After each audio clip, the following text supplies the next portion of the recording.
ఫర్దర్‌గా ఫ్యూచర్‌లో మళ్ళీ వచ్చే అవకాశాలుంటాయా? లేదు అననంటే ఇప్పుడు మనం కంప్లీట్‌గా మీరన్నట్టు రోబోటిక్ సర్జరీ చేసిన తర్వాత ప్రాస్టేట్ గ్లాండ్‌ని తీసేస్తామనని అంటున్నారు.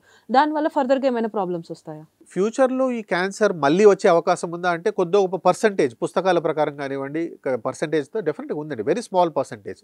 ఎస్పెషల్లీ మళ్ళీ చెప్తున్నాను. ప్రాస్టేట్ గ్లాండ్‌లోనే క్యాన్సర్ ఉంది. బయటకెక్కడికి పాకలేదు అనే స్టేజ్‌లో మనం సర్జరీ చేసినప్పుడు 95-96% వరకు ఎవరికీ ఏ ఇబ్బంది రాదండి. హ్మ్. మైక్రోస్కోపిక్ స్ప్రెడ్ అని అంటాం. అంటే కంటికి కనిపియనివి సూక్ష్మంగా ఎక్కడన్నా స్ప్రెడ్ అయ్యి ఉందనుకోండి, అది ఎటువంటి టెస్ట్‌లో కూడా బయటపడదు. ఫ్యూచర్ ఫాలో అప్‌లో ఎప్పుడన్నా బయటపడితే దాని తగ్గట్టు మళ్ళీ ట్రీట్మెంట్ చేసుకోవాల్సి రావచ్చనమాట. ఈ ప్రాస్టేట్ సర్జరీ వల్ల ఎటువంటి ప్రాబ్లమ్స్ వస్తాయి అంటే, సర్జరీ వల్ల వచ్చే ప్రాబ్లమ్స్ ఎటువంటి సర్జరీలో అయినా కొన్ని కామన్ కాంప్లికేషన్స్ ఉంటాయండి. అవన్నీ మేనేజబులే.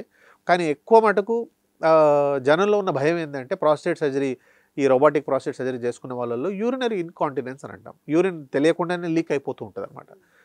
ఒక 5, 6 ఏండ్ల ముందు ఇది రిలేటివ్‌గా ఈ కాంప్లికేషన్ ఎక్కువున్నా, ఈ రోజుల్లో టెక్నిక్ గానివ్వండి, ఉన్న ఇన్‌స్ట్రుమెంట్స్‌తో కానివ్వండి చాలా తక్కువైపోయిందండి. It is very less. కొంతమందికి యూరినరీ లీక్ ఉన్నా కానివ్వండి, కొంతమందికి 2 రోజుల్లోనో, వారం రోజుల్లోనే, మహా అంటే నెల రోజుల్లోనే మళ్ళీ ఆ కంట్రోల్ వచ్చేస్తుంది. సో, యూరిన్ ఇన్‌కాంటినెన్స్ అంటే యూరిన్ తనకు తెలియకుండానే లీక్ అయిపోవడం అన్నది ఈ రోజుల్లో అంత పెద్ద కాంప్లికేషన్‌గా కాదు. అంత ఎక్కువ మందిలో కూడా ఇది కనపడట్లేదు.